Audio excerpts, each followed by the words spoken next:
ಕೇಶವಮೂರ್ತಿ ಅವರೇ ನಮಸ್ಕಾರ. ಸರ್ ನಮಸ್ತೆ ಸರ್. ತಾವು ಎಲ್ಲಿಯವರು ಮೂಲತಃ? ಮೂರು ಕಡೆಯವನು ಅಂತ ಹೇಳ್ಬೋದು ಸರ್. ಯಾಕೆಂದರೆ ಹುಟ್ಟಿ ಬೆಳೆದಿದ್ದೆಲ್ಲ ಬಂದು ಬೆಂಗಳೂರಲ್ಲಿ. ನಮ್ಮ ಮೂಲತಃ ಪೂರ್ವಜರು ಎಲ್ಲ ಇದ್ದಿದ್ದು ಕುಣಿಗಲ್ ಹತ್ರ ಅರ್ಕೆರೆ ಅಂತ ಒಂದು ಗ್ರಾಮದಲ್ಲಿ. ಸೊ ಈಗ 10-11 ವರ್ಷದಿಂದ ಮೈಸೂರಿಗೆ ಬಂದು ಈಗ ಒಂಥರ ಮೈಸೂರಿಯನ್ ಥರ ಆಗಿಬಿಟ್ಟಿದ್ದೀನಿ. ಸ್ವಲ್ಪ ನಿಮ್ಮ ಬಗ್ಗೆ ಹೇಳಿ. ನಿಮ್ಮ ವಿದ್ಯಾಭ್ಯಾಸ, ನಿಮ್ಮ ತಂದೆ ತಾಯಿ, ನಿಮ್ಮ ತಾತ? ಸರ್ ಮೂಲತಃ ನಾವು ಅರ್ಚಕರ ಕುಟುಂಬದವರು ಸರ್. ನಾವು ದೇವಸ್ಥಾನದಲ್ಲಿ ಪೂಜೆ ಮಾಡೋರು. ಸೊ ಊರಲ್ಲಿ ನಮಗೆ ಅಂತ ಒಂದಷ್ಟು ದೇವಸ್ಥಾನದ ಉಡುಗೊರೆ ಅಂತ ಒಂದಷ್ಟು ಜಮೀನು ಬಂದಿತ್ತು. ಸೊ ಅದನ್ನು ಮೂಲತಃ ನಮ್ಮ ತಾತ ಮುತ್ತಾತರೆಲ್ಲ ಮಾಡ್ಕೊಂಬರ್ತಾಯಿದ್ರು. ಸೊ ಅದಾದ ನಂತರ ಈ ಥರ ನಮ್ಮ ತಂದೆನೆಲ್ಲ ಬೆಂಗಳೂರಿಗೆ ಬಂದು ಅವರು ಬೆಂಗಳೂರಲ್ಲಿ ಸೆಟ್ಲ್ ಆಗಿದ್ರು. ಸೊ ನಾವು ಬೆಂಗಳೂರಲ್ಲೇ ಹುಟ್ಟಿ ಬೆಳೆದಿದ್ದೆಲ್ಲ. ನಮ್ಮ ತಂದೆ ಬಂದು BL ಕಾರ್ಖಾನೆ ಇದೆಲ್ಲ ಸರ್, ಅದ್ರ ಕ್ಯಾಂಟೀನಲ್ಲಿ ಅಡುಗೆ ಭಟ್ರಾಗಿ ಕೆಲಸ ಮಾಡ್ತಾಯಿದ್ರು. ಸೊ ನಮಗೊಂಥರ ಹೇಗೆಂದರೆ ಫಸ್ಟಿಂದ ಒಂಥರ BL ಜೊತೆ ಒಳ್ಳೆ ಒಡನಾಟ. ನಾವು ಓದಿದ್ದು ಬೆಳೆದಿದ್ದು ಎಲ್ಲ BL BL ಒಂಥರ ನಮಗೆ ತವ್ರ ಮನೆ ಅಂತ ಹೇಳ್ಬೋದು. ಸೊ ಆ ಥರ ಅಲ್ಲೇ ಇದ್ದಿದ್ದು ಒಂಥರ ಆ ವೆದರಲ್ಲಿ ಅಲ್ಲೊಂಥರ ಬೆಳೆದು. ಅದಕ್ಕೂ ಬೆಂಗಳೂರಿಗೂ ತುಂಬ ಡಿಫ್ರೆನ್ಸ್ ಇದೆ ಸರ್. BL ತುಂಬ ಹೆಚ್ಚಿನ ಗಿಡ ಮರಗಳು, ಒಂಥರ ಅವಾಗಿಂದ ಒಂಥರ ಗಿಡ ಮರ ಅಂದರೆ ಎಲ್ಲ ಒಲವು ಜಾಸ್ತಿ. ಸೊ ನಾವು ಓದಿದ್ದು ಬೆಳೆದಿದ್ದು ಎಲ್ಲ ಪೂರ್ತಿ BL. So BL ಸ್ಕೂಲಲ್ಲೇ ಓದಿದ್ದೆಲ್ಲ. ಸೊ ಅದಾದ ನಂತರ ನಾನು ಡಿಪ್ಲೊಮಾ ಮಾಡಿದ್ದೀನಿ sir, electrical and electronics. So ಅದಾದ ನಂತರ ಮತ್ತೆ ಕೆಲಸಕ್ಕೆ ಓದ್ಕೊಂಡು ನಾನು B.Tech ಕಂಪ್ಲೀಟ್ ಮಾಡಿಕೊಂಡೆ. ನಾನು basically electronics and electrical engineer ಅಂತ ಸರ್. ನಾನು ಒಂದು APC ಅಂತ ಒಂದು ಕಾರ್ಖಾನೆಯಲ್ಲಿ ಕೆಲಸ ಮಾಡ್ತಾಯಿದ್ದೆ. 10 ವರ್ಷ ಅಲ್ಲಿ ಮಾಡಿದ್ದೀನಿ. ಅದಾದ ನಂತರ ಮತ್ತೆ ಚೆನ್ನೈಯಲ್ಲಿ ಫ್ಲೆಕ್ಸ್ಟ್ರಾನಿಕ್ಸ್ ಅಂತ ಒಂದು ಕಂಪ್ನಿಯಲ್ಲಿ ವರ್ಕ್ ಮಾಡ್ತಾಯಿದ್ದೆ. ಅಲ್ಲೊಂದು 3 ವರ್ಷ ಮಾಡಿದ್ದೀನಿ. ಸೊ ಅದಾದಮೇಲೆ ಮತ್ತೆ ಬೆಂಗಳೂರಲ್ಲಿ ಇನ್ನೊಂದು ಸನ್ ಎಡಿಷನ್ ಅಂತ ಒಂದು ಸೋಲಾರ್ ಕಂಪ್ನಿಯಲ್ಲಿ ವರ್ಕ್ ಮಾಡ್ತಾಯಿದ್ದೆ. ಸೊ ಅದಾದ ನಂತರ ಈಗ ಮೈಸೂರಲ್ಲಿ ರಂಗರಾವ್ ಆ್ಯಂಡ್ ಸನ್ಸ್ ಅಂತ ಒಂದು ಕಂಪ್ನಿ ಇತ್ತು. ಸೊ ಅದಕ್ಕೆ ಬಂದು ಸೇರಿಕೊಂಡಿದ್ದೆ. ಈಗ ಅದು ಸೈಂಟ್ ಅಂತ ಒಂದು ಚೇಂಜ್ ಆಗಿದೆ. ಈಗ ಸೈಂಟ್ ಅಂತ ಒಂದು ಹೈದರಾಬಾದ್ ಬೇಸ್ ಕಂಪ್ನಿ ಅವರು ಟೇಕ್ ಓವರ್ ಮಾಡಿದ್ದಾರೆ. ಸೊ ಅಲ್ಲಿ ಮೂಲತಃ ನಾನು ಪ್ರೋಗ್ರಾಮ್ ಮ್ಯಾನೇಜರ್ ಆಗಿ ವರ್ಕ್ ಮಾಡ್ತೀನಿ ಸರ್. ನಾನು ವ್ಯವಸಾಯದ ಬಗ್ಗೆ ಆಸಕ್ತಿ ಹೇಗೆ ತಮಗೆ? ಸರ್ ವ್ಯವಸಾಯದ ಬಗ್ಗೆ ಆಸಕ್ತಿ ಅದೇ, ನಮ್ಮ ತಾತ ಅವರು ತುಂಬ ವ್ಯವಸಾಯ ಮಾಡ್ತಾಯಿದ್ರು. ನಮ್ಮ ತಂದೆ ಅವರ ತಂದೆ, ನಮ್ಮ ತಾಯಿಯವರ ತಂದೆ ಕೂಡ ಅವರು ತುಂಬ ವ್ಯವಸಾಯದಲ್ಲಿ ಆಸಕ್ತಿ ಮತ್ತು ಅವರು ವ್ಯವಸಾಯ ಮಾಡಿದ್ರು. ಬೆಂಗಳೂರಲ್ಲಿ ಅವ್ರದ್ದೊಂದು ಚಿಕ್ಕದೊಂದು ಜಾಗ ಇತ್ತು, ಒಂದು 30-40 ಸೈಟ್ಗಿಂತ ಇನ್ನು ಸ್ವಲ್ಪ ದೊಡ್ಡದು. ಅಲ್ಲಿ ಯಾವಾಗಲೂ ರಾಗಿ ಬೆಳೆಯೋರು, ಬೆತ್ತ ಬೆಳೆಯೋರು, ಅಲ್ಲಿ ನೀರು ಉಪಯೋಗಿಸ್ಕೊಂಡು 1-2 ಹಸುಗಳು ಕಟ್ಟಿದ್ರು, ಅದಕ್ಕೆ ಮೇವು ಹಾಕ್ಕೊಂಡು. ಸೊ ಆ ಥರ ಅವ್ರನ್ನೆಲ್ಲ ನೋಡಿ ಫಸ್ಟಿಂದನೂ ತುಂಬಾ ಇದೊಂದು ವ್ಯವಸಾಯದ ಬಗ್ಗೆ ಆಸಕ್ತಿ ತುಂಬಾ ಇತ್ತು. ನಾನು ಯಾವಾಗ ಚೆನ್ನೈಗೆ ಹೋದೆ ಆವಾಗ ಅನಿಸ್ತು ಯಾಕೋ ನಾನು ತುಂಬ ಬೆಂಗಳೂರು ಮತ್ತು ನಮ್ಮವ್ರನ್ನೆಲ್ಲ ಮಿಸ್ ಮಾಡ್ಕೊತಾ ಇದ್ದೀನಿ ಅಂತ. ಆಗ ತುಂಬ ಈ ವ್ಯವಸಾಯದ ಬಗ್ಗೆ ಎಲ್ಲ ಓದೋದು, ಅಲ್ಲಿ ಫ್ರೀಯಾಗಿರ್ತಿದ್ನಲ್ಲ, ಸೊ ಅದ್ರ ಬಗ್ಗೆ ಎಲ್ಲ ಓದೋದೆಲ್ಲ ಮಾಡಿ ತುಂಬ ಹೆಚ್ಚಿನ ಆಸಕ್ತಿ ಬಂತು. ಸೊ ಚೆನ್ನೈಯಿಂದ ಬಂದ ತಕ್ಷಣ ಫಸ್ಟ್ ನಾನು ಒಂದು ಹಸುಗಳದ್ದು ಒಂದು ಮಾಡೋಣ ಅಂಥೇಳಿ ಪ್ಲ್ಯಾನ್ ಮಾಡಿ ಎಲ್ಲ ಸ್ಟಾರ್ಟ್ ಮಾಡಿದೆ ಸರ್. ಅದೆಲ್ಲ ಸ್ಟಾರ್ಟ್ ಮಾಡಿ ಬ್ಯಾಂಕಿಗೆಲ್ಲ ಲೋನ್ಗೆಲ್ಲ ಅಪ್ಲೈ ಮಾಡಿ ಎಲ್ಲ ಮಾಡಿ ಸ್ಟಾರ್ಟ್ ಮಾಡಿದೆ. ಸೊ ಅಷ್ಟೊತ್ತಿಗೆ ಏನಾಯಿತು, ಆಗೆಲ್ಲ ತುಂಬ ಜನ ಒಂದಷ್ಟು ಲಾಸು ಆ ಥರ ಎಲ್ಲ ಹೇಳಿದ್ರು. ಸೊ ಆಗೇನಾಯಿತು, ಬ್ಯಾಂಕಿಗೆ ನಾವು ಲೋನ್ ಮಾಡಿ ಅಪ್ಲೈ ಮಾಡಿದಾಗ ಆಗ ನಮ್ಮ ದೊಡ್ಡಪ್ಪ ಅವ್ರ ಜಾಗದಲ್ಲೇ ಮಾಡಬೇಕು ಅಂತ ಇದ್ದಿದ್ದು. ಸೊ ಆಗ ಅವರು ಈ ಥರ ಎಲ್ಲ ಲಾಸು ಅಂತೆಲ್ಲ ಸ್ವಲ್ಪ ಅವ್ರಿಗೂ ತಲೆಗೆ ತುಂಬಿಟ್ರು, ಈ ಥರ ಎಲ್ಲ ಲಾಸ್ ಆಗುತ್ತೆ, ಮಾಡಬೇಡಿ, ನಿಮ್ಮ ಹುಡುಗರು ಮಾತು ಕಟ್ಕೊಂಡು ಅಂತ. ಆಮೇಲೆ ಅವ್ರು ಇಲ್ಲ, ನಾವು ನಮ್ಮ ಜಾಗದಲ್ಲಿ ಮಾಡೋದು ಬೇಡ, ಬೇರೆ ಕಡೆ ಎಲ್ಲರೂ ನೀವು ಮಾಡ್ಕೊಳ್ಳಿ ಅಂತೇಳಿ ನನಗೂ ನನ್ನ ತಮ್ಮನಿಗೂ ಹೇಳಿದ್ರು. ಆಮೇಲೆ ಬ್ಯಾಂಕ್ ಅವ್ರು ಯಾರೂ ಲೋನ್ ಕೊಡಲಿಲ್ಲ. ನಿಮ್ಮ ಜಾಗದಲ್ಲಿ ಆದರೆ ಕೊಡ್ತೀವಿ, ಬೇರೆ ಕಡೆ ಆದರೆ ಕೊಡಲ್ಲ ಅಂದರು. ಸರಿ, ಅಲ್ಲಿಗೆ ಅದು ಯಾಕೋ ಸ್ವಲ್ಪ ತಣ್ಣಗಾಗೋಯ್ತು ಸರ್. ಮತ್ತು ಅದಾದಮೇಲೆ ಯಾವಾಗ ಮೈಸೂರಿಗೆ ಕೆಲಸ ಹುಡ್ಕೊಂಬಂದೆ, ಮತ್ತೆ ನನ್ನಲ್ಲಿದ್ದಂಥ ತುಂಬ ಕೃಷಿ ಅನ್ನೋದು ತುಂಬ ಬರೋಕ್ಕೆ ಸ್ಟಾರ್ಟ್ ಆಯಿತು. ಸತತವಾಗಿ ಒಂದು 4 ವರ್ಷ ಪೇಪರ್ ಕೃಷಿ ಅಂತ ಮಾಡಿದ್ದೀನಿ ಸರ್. ಅಂದರೆ ಯೂಟ್ಯೂಬು ಅಲ್ಲಿ ಇಲ್ಲಿ ಅವ್ರ ಇಂಟರ್ವ್ಯೂ ನೋಡ್ಕೊಂಡು ಅವ್ರು ಯಾವ ಥರ ಮಾಡಿದ್ದಾರೆ ಏನು. ಸೊ ನಾನು ಪ್ರಿಪೇರ್ ಆಗಬೇಕಲ್ಲ ಕೆಲಸದ ಜೊತೆ ಕೃಷಿ ಮಾಡೋದಕ್ಕೆ. ಸರಿ, ಆ ಥರ ಪೇಪರ್ ಕೃಷಿ ಅಂತ ಮಾಡಿ, ಸೊ ಆ ಥರ ಮಾಡಿದ ಮೇಲೆ ನಾನು ಈ ಕೋವಿಡ್ ಆದಮೇಲೆ ಜಮೀನು ಹುಡ್ಕೋದಕ್ಕೆ ಅಂತ ಸ್ಟಾರ್ಟ್ ಮಾಡಿದೆ ಸರ್. ನಾನು ಕೃಷಿ ಮಾಡಲೇಬೇಕು, ಅದೇ ನೆಕ್ಸ್ಟು ಒಂಥರ ಫ್ಯೂಚರ್ ಅಂತ ಇರೋದು. ಇನ್ನು ಮಿಕ್ಕಿದೆಲ್ಲ ಸುಮ್ಮನೆ ನಾಮಕವಸ್ತೆ, ಸುಮ್ಮನೆ ಕೆಲ್ಸಕ್ಕೆ ಹೋಗು ಬಾ, ಅದೊಂಥರ ಏನಿರ್ತಾರೆ ಒಂಥರ ಈ ಆಟದ ಇದ್ರ ಥರ ಆಗಿಬಿಡ್ತೀವಿ. ಸೊ ನಮ್ಮದು ಅಂತ ಏನೋ ಒಂದು ರೂಪಿಸ್ಕೊಬೇಕು ಮತ್ತು ಏನಾದ್ರು ಒಂದು ವಿಭಿನ್ನವಾಗಿ ಮಾಡಬೇಕು ಅನ್ನೋ ಒಂದು ತಲೆಯಲ್ಲಿ ಇಟ್ಕೊಂಡು ಸೊ ಆವಾಗಿಂದ ಜಮೀನು ಹುಡ್ಕೋಕ್ಕೆ ಸ್ಟಾರ್ಟ್ ಮಾಡಿದ್ವಿ ಸರ್. ಸತತವಾಗಿ 1.25 ವರ್ಷ ಜಮೀನು ಹುಡುಕಿದ್ದೀನಿ ಸರ್. ಮೈಸೂರು ಅರಮನೆ ಹತ್ರ ಒಂದು ಕಾಂಪಸ್ ಇಟ್ಬಿಟ್ಟು ಸುತ್ತ ಒಂದು 40 ಕಿಲೋಮೀಟರ್ ರೇಡಿಯಸ್ ಹಾಕಿದ್ರೆ ಇಂಥ ಊರಿಗೆ ಹೋಗಿಲ್ಲ ಅನ್ನಂಗಿಲ್ಲ ಸರ್. ತುಂಬ ಕಡೆ ಎಲ್ಲ ಹುಡುಕಿದ್ದೀನಿ. ಸೊ ಎಲ್ಲ ಕಡೆ ಒಂದಷ್ಟು ಡಾಕ್ಯುಮೆಂಟ್ ಇಶ್ಯೂ ಅದು ಇದು. ಸೊ ಎಲ್ಲೂ ನನಗೆ ನನ್ನ ಬಜೆಟಲ್ಲಿ ಬೇಕಾಗೋವಂಥ ಜಮೀನು ಸಿಕ್ಕಲಿಲ್ಲ. ಕೊನೆಗೆ ಇಲ್ಲಿ ಬಿಂಡಳ್ಳಿ ಅಂತ ಒಂದು ಗ್ರಾಮ KRS ಬ್ಯಾಕ್ ವಾಟ್ರಲ್ಲಿ, ಸೊ ಅಲ್ಲಿ ಒಂದು 3/4 ಎಕರೆ ಜಮೀನಲ್ಲಿ ತೊಗೊಂಡು ಅಲ್ಲಿ ಕೃಷಿಯ ಸ್ಟಾರ್ಟ್ ಮಾಡಿದೆ ಸರ್ ನಾನು. ಈಗ ಎಷ್ಟಿದೆ ಜಮೀನು ತಮಗೆ? 3/4 ಎಕರೆ ನನ್ನ ಹೆಸರಲ್ಲಿ ಇರೋದು ಸರ್. ಅದು ಬಿಟ್ಟರೆ ಊರಲ್ಲಿದೆ. ಸೊ ನಂದು ಅಂತ ಸ್ವಂತ 3/4 ಎಕರೆ ಇದೆ ಸರ್. 3/4 ಎಕರೆನಲ್ಲಿ ಏನೇನು ಪ್ರಯೋಗ ಮಾಡಿದ್ದೀರಿ ಕೇಶವ ಸರ್? 3/4 ಎಕರೆಯಲ್ಲಿ ಸುಮಾರು 800 ಗಿಡಗಳನ್ನ ಹಾಕಿದ್ದೀನಿ ಸರ್ ನಾನು. 200 ಸೀಬೆ, 200 ಪಪಾಯ, 160 ನುಗ್ಗೆ, ಗ್ಲಿರ್ಸಿಡಿಯಾ ಮತ್ತು ಅಕ್ಸೆ. ಅದು ಬಿಟ್ಟು ನಮ್ಮ ಮನೆಗೆ ಎಲ್ಲರಿಗೂ ಏನೇನೆಲ್ಲ ಹಣ್ಣುಗಳು ಇಷ್ಟ ಇದೆ ಆ ಎಲ್ಲ ಗಿಡಗಳು ಎರಡೆರಡು ಹಾಕಿದ್ದೀನಿ ಸರ್. ಸೊ ಆ ಥರ ತಿಳ್ಕೊಂಡು 840 ಗಿಡ ಮತ್ತು 39 ತೆಂಗು ಹಾಕಿದ್ದೀನಿ ಸರ್. ನಾನು ಬರೀ ಬಾರ್ಡ್ರಲ್ಲಿ ಮಾತ್ರ ತೆಂಗು ಹಾಕಿನಿ. ಅದು ಒಂದು ಪ್ರಯೋಗ ಥರನೇ ಮಾಡಿದ್ದೀನಿ ಸರ್ ನಾನು. ಸೊ ಕೆಲವರೆಲ್ಲ ಹೇಳ್ತಾರೆ ಮಧ್ಯದಕ್ಕೆ ತೆಂಗು ಹಾಕ್ಬಿಟ್ರೆ ಮತ್ತು ನಾವು ಬೇರೆ ಏನು ಬೆಳೆಯೋಕ್ಕಾಗಲ್ಲ ಅಂತ. ಈಗ ಸೀಬೆ ಚೆನ್ನಾಗಿ ಮೂವಿಂಗಲ್ಲಿದೆ ಮತ್ತು ಪಪಾಯ ಚೆನ್ನಾಗಿ ಮೂವಿಂಗಲ್ಲಿದೆ. ಸೊ ನಾಳೆ ಮುಂದಕ್ಕೆ ಏನು ಬರುತ್ತೆ ಗೊತ್ತಿಲ್ಲ. ನಾವು ಮತ್ತೆ ತೆಂಗು ಬೆಳೆದ್ಬಿಟ್ರೆ ನನ್ನ ಕಾನ್ಸೆಪ್ಟ್ ಸರ್, ಮತ್ತು ನಾವೇನು ಬೇರೆ ಬೆಳೆಗಳು ಈ ಥರದ್ದು ಮಾಡೋಕ್ಕಾಗಲ್ಲ. ಸೊ ತೆಂಗು ಯಾವಾಗಲೂ ಬಾರ್ಡ್ರಲ್ಲಿ ಇರಲಿ ಅಂತ ಸೊ ಆ ಕಾನ್ಸೆಪ್ಟಲ್ಲಿ ಮಾಡಿದ್ದೀನಿ ಸರ್. ಖಾಲಿ ಜಾಗನೇ ಇಲ್ವೇ, ನೆಲನೇ ಕಾಣಲ್ವೇ? ಖಂಡಿತ ಇಲ್ಲ. ಇದ್ರೆ ಅಲ್ಲೊಂದು ಗಿಡ ತಗೊಂಡೋಗಿ ಹಾಕ್ಬಿಡ್ತೀವಿ ಸರ್. ನಾವೇನು ಮಾಡ್ತೀವಿ ಅಂದರೆ ನನ್ನ ಹುಟ್ಟುದಬ್ಬಕ್ಕೆ ಇಲ್ಲ ಮಗನ ಹುಟ್ಟುದಬ್ಬಕ್ಕೆ ಇಲ್ಲ ಪ್ರತಿ ಅಕ್ಷಯ ತೃತೀಯಾಗೆ ಒಂದು ಗಿಡ ಹಾಕ್ತೀವಿ ಸರ್. ಹೋಗತ್ಲಾಗೆ ಈಗ ಜಮೀನು ಕಮ್ಮಿ ಆಯಿತು ಅನ್ನಿಸ್ತಾ ಇದೆಯಾ ನಿಮಗೆ? ಖಂಡಿತ ಅನ್ನಿಸ್ತಾ ಇದೆ. ಸೊ ಭಗವಂತ ಶಕ್ತಿ ಅಷ್ಟೇ ಕೊಟ್ಟಿರೋದು, ಅಷ್ಟರಲ್ಲಿ ಮಾಡ್ತಾ ಇದ್ದೀವಿ. ಸಾಮಾನ್ಯವಾಗಿ KRS ಬ್ಯಾಕ್ ವಾಟರ್ ಅಂದರೆ ಎಲ್ಲರಿಗೂ ಏನು ಭಾಳ ಚೆನ್ನಾಗಿ ನೀರು ಸಿಕ್ಬಿಡುತ್ತೆ ಅಂತ ಹೇಳಿ, ಆದರೆ ಅಲ್ಲಿ ನೀರು ಸಿಗೋದು ಬಹಳ ಕಷ್ಟ ಸರ್. ನಾನು ಇದನ್ನ ಇಟ್ಕೊಂಡು ಅಲ್ಲಿ ಜಮೀನು ತಗೊಂಡಿದ್ದು ಸರ್. ಒಂದು ಸ್ವಲ್ಪ ಜಾಸ್ತಿ ಕೊಟ್ಬಿಟ್ಟು ನಮ್ಮ ಜಮೀನಿಂದ 1.5 ಎಕರೆ ಬಿಟ್ಟರೆ KRS ಬ್ಯಾಕ್ ವಾಟ್ರು. ಸೊ ನಾನು ತಗೊಂಡಾಗ 2.5 ವರ್ಷದ ಹಿಂದೆ ಚೆನ್ನಾಗಿ ಮಳೆ ಆಗಿತ್ತು. ಫುಲ್ ಕಾವೇರಿ ತಾಯಿ ತುಂಬಿ ಹರಿತಾ ಇದ್ರು. ನಮ್ಮ ಜಮೀನ್ಗೆ ಹೋಗ್ಬೇಕಾದ್ರೆ ಚಿಕ್ಕದೊಂದು ಸೇತುವೆ ದಾಟಬೇಕು. ಆ ಸೇತುವೆ ಅಂತೂ ತುಂಬಿತ್ತು. ಇಷ್ಟು ಚೆನ್ನಾಗಿ ನೀರಿದೆ, ಇನ್ನೇನಪ್ಪ ಬೇಕು, ನೀರೊಂದಿದ್ರೆ ಏನು ಬೇಕಾದ್ರೂ ಮಾಡ್ಬೋದು ಅಂತ ಅಂದ್ಕೊಂಡು ಜಮೀನು ತೊಗೊಂಡಿದ್ದು. ಸೊ ಜಮೀನು ತೊಗೊಂಡಿದ್ದು ನಾನು ದಸರಾ ಹಬ್ಬದ ದಿನ ಇಲ್ಲಿ. ಸೊ ವಿಜಯದಶಮಿ ಹಬ್ಬದ ದಿನ ನಾನು ಬೋರ್ವೆಲ್ ಕೊರೆಸಿದ್ದು. ಜಮೀನು ತೊಗೊಂಡಿದ್ದು ನೆಕ್ಸ್ಟ್ ಡೇನೇ ಬೋರ್ವೆಲ್ ಮಾಡಿಸಿದ್ದು. ಯಾಕಂದ್ರೆ ನಾನು ತುಂಬ ಎಲ್ಲ ನೋಡಿದ್ದೆ. ಫಸ್ಟ್ ನೀರು ಎಷ್ಟು ಬರುತ್ತೆ ಅದ್ರ ಮೇಲೆ ಮಿಕ್ಕಿದ್ದೇನಿದ್ರು ಪ್ಲಾನಿಂಗ್ ಮಾಡಬೇಕು ಅನ್ನೋ ಒಂದು ತಲೆಯಲ್ಲಿ ಇಟ್ಕೊಂಡು ಸೊ ಆ ಥರ ನೋಡಿದ್ದು. ಬಟ್ ಆವಾಗ ನಾನು ಬೋರ್ವೆಲ್ ಕೊರೆಸೋ ದಿನ 3/4 ಭಾಗ ಊರಿತ್ತು ಸರ್ ಅಲ್ಲಿ. ನನಗೆ ಏನಕ್ಕೆ ಅಂತ ಅರ್ಥ ಆಗಲಿ, ಏನು ಎಲ್ಲ ಈ ಥರ ನೋಡ್ತಾ ಇದ್ದಾರೆ ಅಂತ.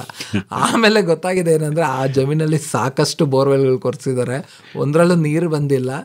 ಸೊ ಇವ್ರದ್ದು ಏನಾಗುತ್ತೆ ನೋಡೋಣ ಅಂತ ಇಡೀ ಊರು ಇತ್ತು. ಏನೋ ದೇವ್ರ ದಯೆ, ನಾವು ಅಪ್ಪ ಅಮ್ಮ ಮಾಡಿದ್ದು ಯಾವುದೋ ಪುಣ್ಯ ಏನೋ ಗೊತ್ತಿಲ್ಲ, ನಮಗೆ 3/4 ಇಂಚ್ ನೀರು ಸಿಕ್ತು ಸರ್. ಅವತ್ತು ನೀರು ಸಿಕ್ಕಿದಾಗ ತುಂಬಾ ಬೇಜಾರಾಗಿ ಹೋಗಿತ್ತು ಸರ್.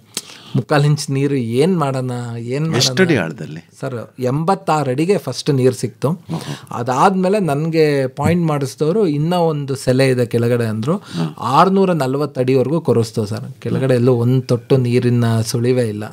ಸರಿ, ಅಷ್ಟಕ್ಕೆ ನನ್ನ ಶಕ್ತಿ ಮೀರೋಗಿತ್ತು. ಲಕ್ಷದ ಮೇಲೆ ಹೋಗ್ಬಿಟ್ಟಿತ್ತು ಬೋರ್ವೆಲ್ ಬಿಲ್ಲು. ಸರಿ ಬೇಡ ಅಂದ್ಬಿಟ್ಟು ಅಲ್ಲಿಗೆ ನಿಲ್ಲಿಸ್ದೆ ಸರ್. ನಿಲ್ಲಿಸ್ಬಿಟ್ಟು 3/4 ಇಂಚ್ ನೀರು ಬಂತು. ಅವಾಗ ಒಂದು ವಾರ ಬೇಜಾರಾಗಿತ್ತು. ಆ ಬೋರ್ವೆಲ್ ನಿಲ್ಲಿಸಿದಂಥ ಟೈಮಲ್ಲಿ ಒಬ್ಬರು ಆ ಊರಲ್ಲಿ ಇರೋ ಅಂಥ ಒಬ್ಬರು ಆಚಾರ್ಯರು ಬಂದುಬಿಟ್ಟು ಅಲ್ಲಿ ಕೆಲವರೆಲ್ಲ ಐನೋರಪ್ಪ ಅಂತ ಕರೀತಾರೆ ನನ್ನ.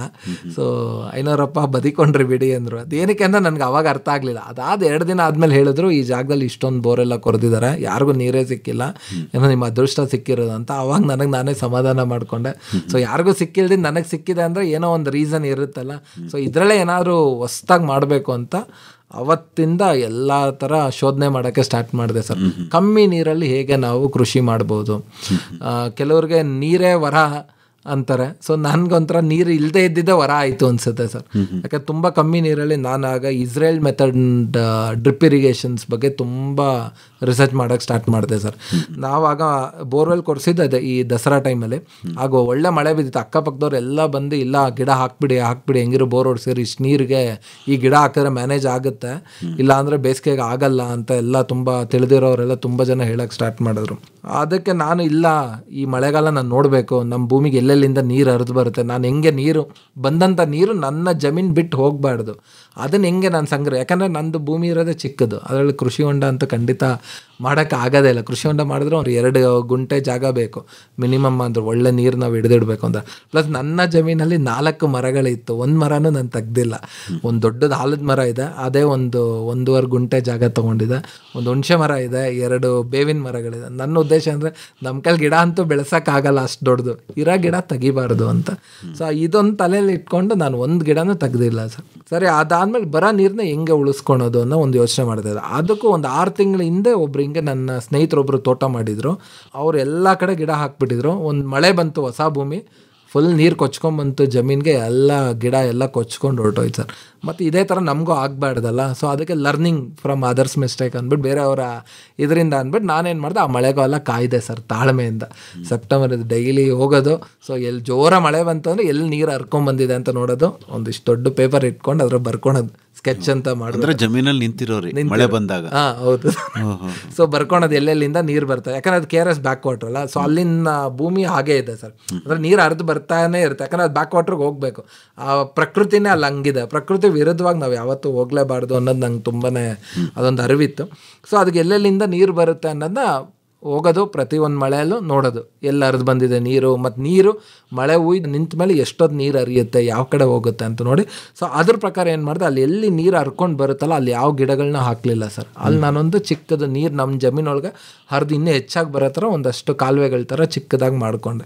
ಸೊ ಅದಾದ ನಂತರ ಅಲ್ಲೇನು ಮಾಡಿದೆ, ನಾನು ಸ್ಟೆಪ್ ಬೈ ಸ್ಟೆಪ್ ಮಾಡ್ಕೊಂಬಂದೆ ಸರ್. ಅಂದರೆ ಮೇಲ್ಗಡೆ ಮೊದಲನೇ ಪಾತಿ ತುಂಬಬೇಕು ಮೇಲ್ಗಡೆದು, ಅದಾದಮೇಲೆ ಮತ್ತು ಕೆಳಗಡೆಗೆ ನೀರು ಹರ್ಕೊಂಬರ್ಬೇಕು, ಮತ್ತು ಅದು ತುಂಬಿದ್ಮೇಲೆ ಇನ್ನೊಂದು ಕೆಳಗಡೆಗೆ ನೀರು ಹರ್ಕೊಂಡೋಗ್ಬೇಕು, ಅದು ತುಂಬಿದ್ರೆ ಇನ್ನೊಂದು ಕೆಳಗಡೆ ಹರಿದು ನಮ್ಮ ಜಮೀನು ತುಂಬ ನಂತರ ರೋಡ್ಗೆ ಹೋಗಬೇಕು ಅನ್ನೋ ಒಂದು ತಲೆಯಲ್ಲಿ ಇಟ್ಕೊಂಡು ಮಾಡಿದೆ ಸರ್ ನಾನು. ಸೊ ಅವಾಗ ಮಾಡ್ಬೇಕಾದ್ರೆ ನಾನು ತುಂಬ ನೀಟಾಗಿ ಎಲ್ಲ ಕಡೆ ಮಾರ್ಕ್ ಮಾಡ್ಕೊಂಡಿದ್ದೆ ಸರ್, ಇಂತಿದ್ದ ಕಡೆ ಅಂತ. ಅದು ಹೇಗಿದೆ ಅಂದರೆ ನಮ್ಮ ಜಮೀನು ತುಂಬಿದ ಮೇಲೆ ಈ ಪಕ್ಕದಲ್ಲೇ ಒಂಥರ ಕಾಲುವೆ ಥರ ಬಂದು ಪೂರ್ತಿ ಕೊನೆವರೆಗೂ ಬರೋ ಥರ ಮಾಡ್ಕೊಂಡಿದ್ದೀನಿ. ಸೊ ಈ ಥರ ಮಾಡಿದ್ಮೇಲೆ ಏನಾಯಿತು, ಆ ವರ್ಷ ಇದೆಲ್ಲ ನೋಡಿದ್ನಲ್ಲ, ಅದೇನು ಹೇಳ್ತಾರೆ, ತುಂಬ ಓವರ್ ಕಾನ್ಫಿಡೆಂಟ್ ಆಗೋಯ್ತು. ಓಕೆ, ನೀರು ಬರುತ್ತೆ, ನೀರು ನಿಲ್ಲುತ್ತೆ ಜಮೀನಲ್ಲಿ, ಸೊ ಯಾವುದೇ ತೊಂದರೆ ಆಗಲ್ಲ, ಗಿಡ ಬೆಳಿಬೋದು ಅನ್ನೋ ಒಂದು ಕಾನ್ಫಿಡೆಂಟು ಬಂತು. ಒಂಚೂರು ಓವರ್ ಕಾನ್ಫಿಡೆಂಟು ಆಗೋಯ್ತು ಸರ್. ಸರಿ, ಅದಾದಮೇಲೆ ಏನಾಯಿತು, ಆ ಬೇಸಿಗೆ ಚೆನ್ನಾಗಿ ನಮಗೆ ಹೊಡ್ತಾ ಕೊಡ್ತು ಸರ್. ಯಾವ ಥರ ಕೊಡ್ತು ಅಂದರೆ, ಅದಾದ ನಂತರ ಮಳೆನೇ ಇಲ್ಲ, ಒಂದು ವರ್ಷ ಪೂರ್ತಿ ಮಳೆನೇ ಇಲ್ಲ. ನಮ್ಮ ಬೋರ್ವೆಲ್ಲು ಮಾರ್ಚ್ 11ನೇ ತಾರೀಕು ನಿಂತೋಯ್ತು ಸರ್. ಎಲ್ಲ ಗಿಡಗಳು ಹಾಕಿದ್ದೀನಿ, ಇಷ್ಟು ಗಿಡಗಳು ಒಂದು ವರ್ಷ ಆದ ನಂತರ ಇಡೀ ಬೋರ್ವೆಲ್ಲೇ ನಿಂತೋಯ್ತು. ಅವತ್ತು ಜೀವ ಡವ ಡವ ಅಂತ ಹೊಡೆಯೋಕ್ಕೆ ಸ್ಟಾರ್ಟ್ ಆಯಿತು. ಸೊ ಅವಾಗ ಅನಿಸ್ತು, ಯಾಕಂದರೆ ನಾನು ಸ್ಟಾರ್ಟಿಂಗೇ ಬೋರ್ವೆಲ್ ರೀಚಾರ್ಜ್ ಬಗ್ಗೆ ಕೇಳಿದ್ದೆ ಸರ್. ಆಗೇನಾಯಿತು ಅಂದರೆ, ನಾನು ಹಿಂಗೆ ಒಂದು ತುಂಬ ತಜ್ಞರನ್ನೆಲ್ಲ ಭೇಟಿ ಮಾಡಿದ್ದೆ. ಅವರು ನಾವು ಚಿತ್ರದುರ್ಗದಿಂದೆಲ್ಲ ಬರಬೇಕು ಮಾಡಬೇಕು, ನಮ್ಮ ಚಾರ್ಜಸ್ಸೇ 25,000 ಆಗಿಬಿಡುತ್ತೆ ಅಂದ್ರೆ, ಆಗ ತುಂಬ ಜಮೀನಿಗೆ ಇದಕ್ಕೆಲ್ಲ ಖರ್ಚು ಮಾಡಿದ್ದೆ. ನಾನು ಆರ್ಥಿಕವಾಗಿ ಅಂತ ಅಷ್ಟು ದುಡ್ಡು ಇರಲಿಲ್ಲ. ಅವತ್ತು ನಾನು ಬಿಟ್ಬಿಟ್ಟೆ ಅದನ್ನು. ಅವಾಗ ಅನಿಸ್ತು, ಅವತ್ತು ಮಾಡಿಸಿದ್ರೆ ಚೆನ್ನಾಗಿರೋದು, ಅಟ್ಲೀಸ್ಟ್ ಬಂದಂಥ ಮಳೆ ನೀರನ್ನ ನಾವು ನಮ್ಮ ಬೋರ್ವೆಲ್ಗೆ ಕೊಡ್ಬೋದಿತ್ತು. ಸೊ ಅದರಿಂದಾಗಿ ನಮ್ಮ ಬೋರ್ವೆಲ್ ಅಟ್ಲೀಸ್ಟ್ ಇನ್ನೊಂದಷ್ಟು ದಿನ ಓಡೋದು ಇಲ್ಲ ಏನೋ ಒಂದು ಆಗೋದು ಅಂತ ಅನಿಸ್ತು. ಅದಾದಮೇಲೆ ಅನಿಸ್ತು, ಓಕೆ ಸರಿ, ಈಗ ನಾನೇನೋ ಸಾಲ ಸೋಲ ಮಾಡಿಬಿಡ್ತೀನಿ ನಾನು ಬೋರ್ವೆಲ್ ನಿಂತ ಮೇಲೆ. ಪಾಪ ನಂತರ ಬೇರೆ ಒಂದಷ್ಟು ರೈತರು ಹೆಂಗೆ ಮಾಡ್ತಾರೆ, ಎಲ್ಲರ ಹತ್ರನೂ ಅಷ್ಟು ಆರ್ಥಿಕವಾಗಿ ದುಡ್ಡು ಇರೋಲ್ಲ, ಇದಕ್ಕೆ ಏನಾದ್ರು ಒಂದು ಮಾಡಬೇಕು ಅಂತ ಸತತವಾಗಿ ಮಾರ್ಚಿಗೆ ಬೋರ್ವೆಲ್ ನಿಲ್ತು. ಮಾರ್ಚು ಏಪ್ರಿಲ್ಲು ಎಲ್ಲ ಕಡೆ ಓಡಾಡಿಕೊಂಡು ತುಂಬಾ ಒಂದಷ್ಟೆಲ್ಲ ನೋಡ್ಕೊಂಡು ಬಂದೆ ಸರ್. ಎಲ್ಲ ಮಾಡ್ಬೇಕಾದ್ರೆ ನನಗೆ ಒಬ್ಬರು ಪರಿಚಯ ಆದರು, ಪ್ರೇಮಾನಂದ್ ಸರ್ ಅಂತ. ಅವರು ಚಂದನದಲ್ಲಿ ಒಂದು ಇಂಟರ್ವ್ಯೂ ಕೊಟ್ಟಿದ್ದರು. ಅವರು ಉತ್ತರ ಕರ್ನಾಟಕದಲ್ಲಿ ಒಂದು ಜಲತಜ್ಞರಾಗಿ ಒಂದರಲ್ಲಿ ಕೆಲಸ ಮಾಡ್ತಾರೆ, ಕೃಷಿ ಇದರಲ್ಲಿ. ಸರ್ ಅವ್ರದ್ದೊಂದು ಇಂಟರ್ವ್ಯೂ ನೋಡಿದ್ಮೇಲೆ ನನಗೆ ಅನಿಸ್ತು, ಓ ಖಂಡಿತ ಮಾಡ್ಬೋದಲ್ಲ ಈ ಥರ. ಬಟ್ ನನಗೆ ಇದಕ್ಕಿಂತ ಅದ್ರ ಪ್ರಕಾರ ಎಲ್ಲ ಕ್ಯಾಲ್ಕುಲೇಟ್ ಮಾಡಿದಾಗ ಒಂದು 25,000-30,000 ಬಂತು ಸರ್ ಲೆಕ್ಕ ಎಲ್ಲ. ಇದಕ್ಕಿಂತ ಖರ್ಚು, ಇದಕ್ಕಿಂತ ಕಮ್ಮಿಗೆ ಏನಾದರೂ ಮಾಡಬೇಕಲ್ಲ, ಏನಾದರೂ ಒಂದು ಉಪಯೋಗ ಹುಡುಕಬೇಕು ಅಂದ್ಬಿಟ್ಟು ಅದನ್ನು ತುಂಬ ಯೋಚನೆ ಮಾಡ್ತಾ ಇದ್ದಾಗ ಅವ್ರನ್ನ ಭೇಟಿ ಮಾಡಿದೆ ನಾನು. ಸರ್ ಈ ಥರ ಇದೆ, ಇನ್ನೊಂಚೂರು ಲೋ ಕಾಸ್ಟಲ್ಲಿ ನಾನು ಮಾಡಬೇಕು ಅಂತ ಇದ್ದೀನಿ. ಸೊ ಇದೊಂಥರ ಮಾಡೆಲ್ ಆಗಬೇಕು ಬೇರೆಯವ್ರಿಗೂ ಕೂಡ, ಯಾರು ಬೇಕಾದ್ರೂ ಒಂದು ಬೋರ್ವೆಲ್ ರೀಚಾರ್ಜ್ ಮಾಡ್ಬೋದು ಅನ್ನೋದೊಂದು ಮಾಡೆಲ್ ಮಾಡಬೇಕು ಅಂತ ತುಂಬ ಯೋಚನೆ ಮಾಡಬೇಕಾದ್ರೆ ನಮಗೊಂದು ಮೆಥಡ್ ಬಂತು ಸರ್. ಇದು ಯಾರೂ ಮಾಡಿಲ್ಲ ಸರ್ ಸುತ್ತಮುತ್ತ, ನಾನೇ ಮೊದಲನೇ ವ್ಯಕ್ತಿ ಮಾಡಿದ್ದು. ಓಪನ್ ಬೋರ್ವೆಲ್ ರೀಚಾರ್ಜ್ ಅಂತ ಸರ್.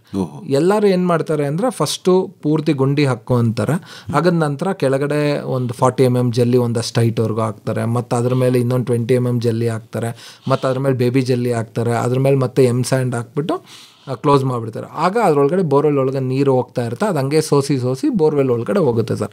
ಇದಕ್ಕೆ ಸುಮಾರು ಏನಿಲ್ಲ ಅಂದರೂ 1.5-2 ಟ್ರ್ಯಾಕ್ಟ್ರು ಜಲ್ಲಿ ಬೇಕು, ಒಂದು ಸ್ವಲ್ಪ ಬಾಂಡ್ ಕಲ್ಗಳು ಬೇಕು, ಮತ್ತು ಇದೆಲ್ಲ ಖರ್ಚು ಅರೌಂಡ್ ಒಂದು 20,000-25,000 ಆಗಿಬಿಡೋದು ಸರ್. JCB ಖರ್ಚಂತೆ ಅದು ಇದು ಎಲ್ಲ. ಮತ್ತು ಇವ್ರು ಮಾಡಿಕೊಡೋರು, ಅವರು ನಾನು ಈ ಥರ ಬೇರೆ ಕಡೆಯಿಂದ ಬರಬೇಕು, ಅವ್ರ ಕ್ಯಾಬ್ ಚಾರ್ಜೇ 5,000 ಕೊಡಬೇಕು, ಅವ್ರ ಮೆಶ್ಶು ಎಲ್ಲಿ ಸಿಕ್ಕುತ್ತೆ ಅಂದರೆ ಅವ್ರು ಯಾರು ಹೇಳೋಕ್ಕೆ ರೆಡಿ ಇರಲಿಲ್ಲ, ನಾವೇ ತರ್ತೀವಿ ನಾವೇ ಮಾಡ್ತೀವಿ ಅಂದರೆ ಅವ್ರದ್ದೇ 25,000 ರೂಪಾಯಿ ಲಿಸ್ಟ್ ಕೊಟ್ಟರು ಸರ್. ಸರಿ, ಇದ್ರ ಎರಡು ಇಟ್ಕೊಂಡು ಯಾರು ಜನಸಾಮಾನ್ಯರು ಯಾರು ಮಾಡೋಕ್ಕಲ್ಲ, ರೈತರುಗಳು ಇಷ್ಟೆಲ್ಲ ಇಟ್ಕೊಂಡು ಅದಕ್ಕೇ ಮೋಸ್ಟ್ಲಿ ಬೋರ್ವೆಲ್ ರೀಚಾರ್ಜ್ ಅನ್ನೋದು ಜನ ಸೀರಿಯಸ್ ಆಗಿ ತೊಗೊತಾ ಇಲ್ಲ, ಖರ್ಚಿದೆ ಅಂದ್ಬಿಟ್ಟು ಅದಕ್ಕೆ ನಾನೇನು ಮಾಡಿದೆ ಅಂದರೆ ಓಪನ್ ವೆಲ್ ರೀಚಾರ್ಜ್ ಮಾಡೋಣ ಅಂತ ಮಾಡಿದೆ. ನಾನು ನಿಮ್ಗೆ ಹೇಳಿದ್ನಲ್ಲ ಸರ್, ನನ್ನ ಜಮೀನಲ್ಲಿ ಎಲ್ಲೆಲ್ಲಿ ನೀರು ಬರುತ್ತೆ ಅಂತ ಫಸ್ಟೇ ನಾನು ಲೆಕ್ಕಾಚಾರ ಹಾಕೊಂಡೆ.